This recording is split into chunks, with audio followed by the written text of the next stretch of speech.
If you like this video, subscribe to my channel, but let's get right to it. So I just finished watching season 3 of Cobra Kai. Now, it took me a while because I don't binge watch shows anymore. I realized when I binge watch shows, I have a tendency to the episodes seem to all blur together, and I'll remember a couple of things, but for the most part, I'll be like, I don't remember that.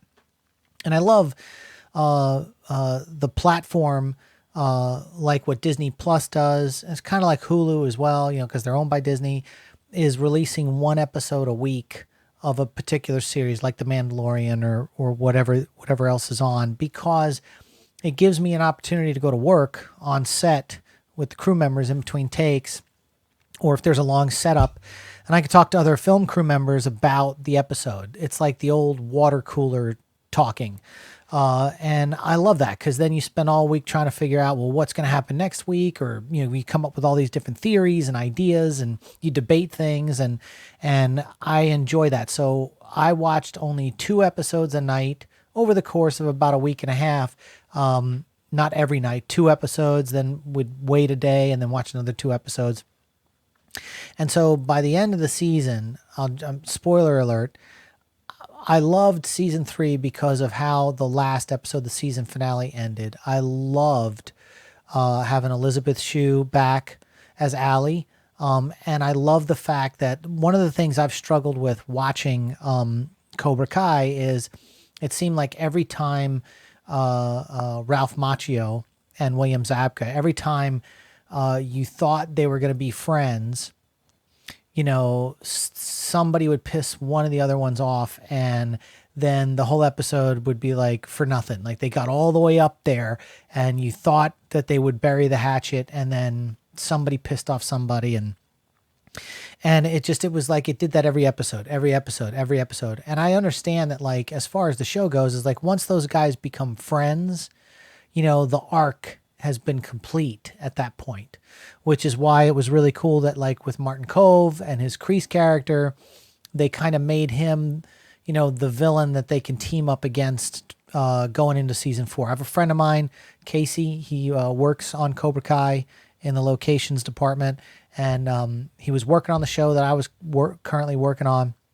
But then when they started to gear up for season 4, he hopped off the show that I was on and went down to Georgia to go shoot Cobra Kai. And that's where they film Cobra Kai, by the way, is in Georgia. It doubles for, California. And they do some second unit stuff when they have to, shoot it looks like LA, but for the most part, the whole show is shot in Georgia. And I like that they finally teamed up. And what made the season finale my favorite episode out of the whole show altogether is that Allie was the anchor for both of them. They both had their own resolution with the fact that they weren't with her. She left Johnny for Daniel, and then left Daniel, and then you find out the story about how she left Daniel. It's explored a little bit more. And I've just really, really loved all the moments she had with Johnny, and all the moments that Allie had with, Daniel at the party, at the club, the country club, which was the same country club that, the spaghetti was thrown on him and the meatballs and all that kind of stuff from the first film. So those things are really good. Those characters make the show for me. I love all the young characters as well. I love that Hawk, played by Jacob Bertrand, I think that's how you say his last name. Jacob does a fantastic job with that character, from going from the nerd with the cleft lip to being the Hawk. I love that character so much. And the fact that he's come back and left the bad guys just made it great. I think the best actor out of all the young actors is Zolo, who plays Miguel.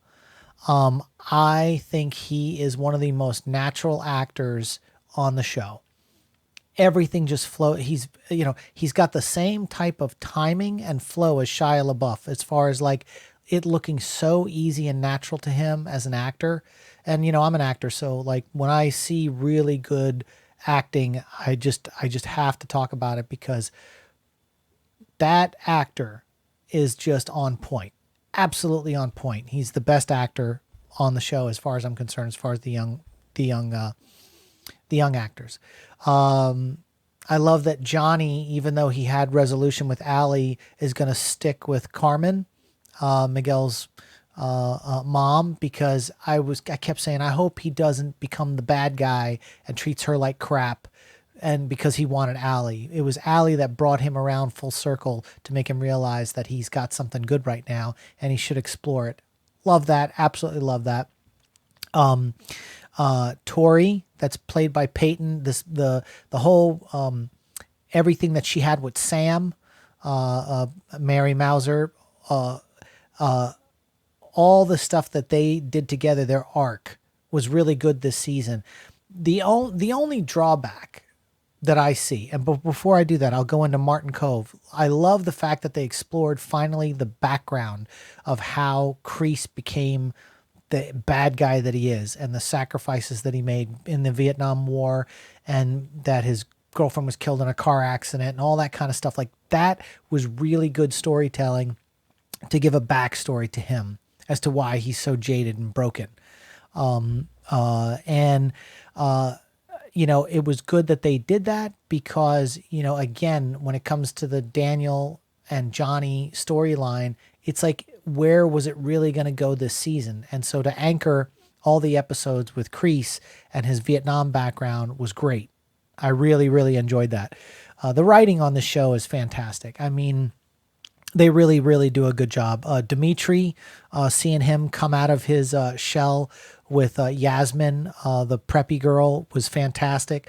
And I really do. I like all the kids. All the kids do a great job. And Courtney, that plays Daniel LaRusso's wife, Amanda, she is a scene stealer. Every time she's in a scene, she sucks it right away from Ralph Macchio or William Zabka. Just sucks. She sucks it right out. And that's fine because everyone else is the star of the show. But when she comes on, she is so on point. While I'm talking, I've got some pumpkin ice cream left over from Trader Joe's. They only sell it once a year. It's absolutely fantastic. So it's starting to melt. Sorry, wife. I'm eating the last of the ice cream. Really, really, really loved Cobra Kai this season. I love that Robbie, Johnny's son, is now gone over to Cobra Kai, and so I get like the whole next season. They're gonna have to beat Cobra Kai at the All Valley, and I think that that's about it. Like, once they win that battle, Cobra Kai has to go away.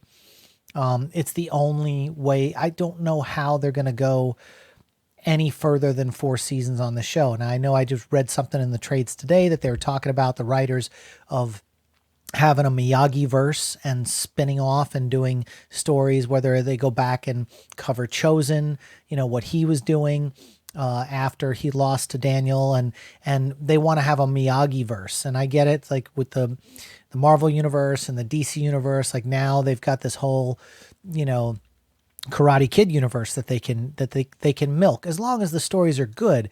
But I just don't know where after season 4 they go. I don't know. Terry Silver might be coming back to be in the next season, possibly. I don't know that.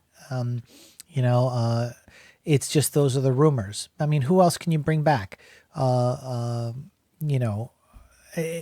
It's a great show, and I'm glad that I didn't binge watch it again. Like, I absorb so much more when I just take a break from it and just get back into it. And I really love Cobra Kai. I think this is a great show. I think they've done a fantastic job from the beginning, the flashbacks, everything that goes on. It's just really good. And if there's one thing, I kept alluding to this, but I didn't go into it. If there's one thing that I get a little frustrated with, it's I love the fact that the cameras, especially in the season finale, they would tracked the actors. They had everything choreographed, especially with the fight scene in the house. They'd go from room to room to hallway. Everybody's fighting. Then somebody would throw somebody off camera, and then you'd cut over to this area and somebody would be beating somebody up over here, blah, blah, blah, blah, blah. All right. The thing about the first Karate Kid film was all of the fights seemed like fights I would have seen in high school. Beating up Daniel LaRusso on the beach, beating him up, in the skeleton outfits and everything. But the fight scenes in all of Cobra Kai with all these kids, especially the stuff that went down in the school, it's just so over the top. And I appreciate the choreography and the stunts and everything that they're doing.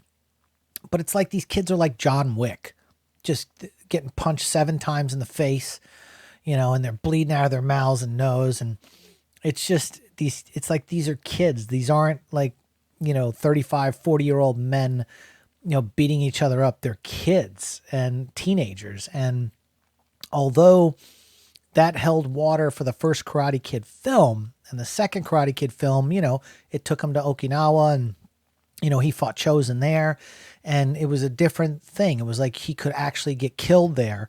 But all this stuff going on in the high school and everything, it just seems so, it's just really a little too much. Because then it's going to make the fight scenes at the All Valley, which are regulated with a referee and all that other kind of stuff, pale in comparison unless they pull out some crazy stuff. These competitions are very by points. You can only hit certain areas. And you have to admit, like the fights in the original Karate Kid film at the All Valley tournament were tame compared to the fight scenes that he would get into when he would get beat up. As far as violence, because it's controlled, because there's a referee and there's points and it's a tournament for a trophy. So I don't know, man. I enjoyed the show. I think it's great. And what do you guys think? Let's talk Cobra Kai. Let's talk about it in the comments section.